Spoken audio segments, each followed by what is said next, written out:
You have to root all the apps of Android, not all of it, almost all of it.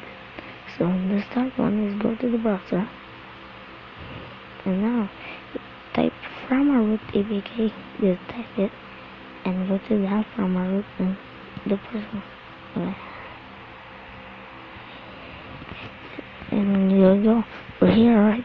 Go to the bottom, and the bottom, download. You will see download. Okay, before you download that, you need to replicate it on the box and start down. Sorry guys for my English because I'm a Filipino. Sorry guys. When you start download, we'll see.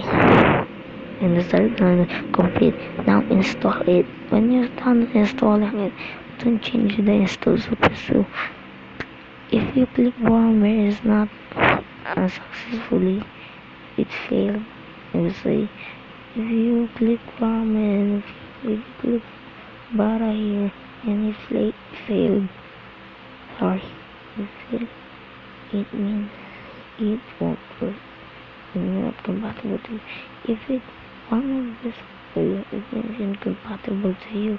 So for that, when you're doing that, make compatible and see if you successfully download. Go here and click reboot.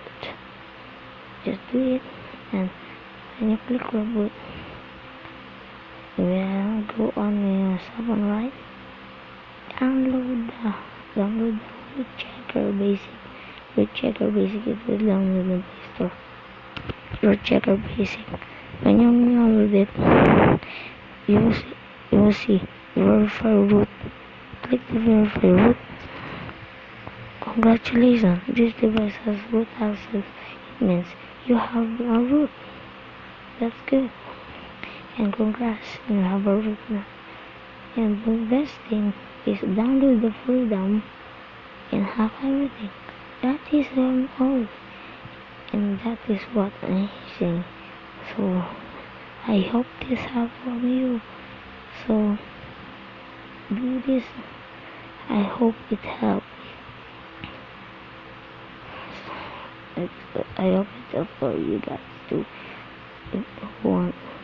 Who wants to have a root badly, who wants to have a root.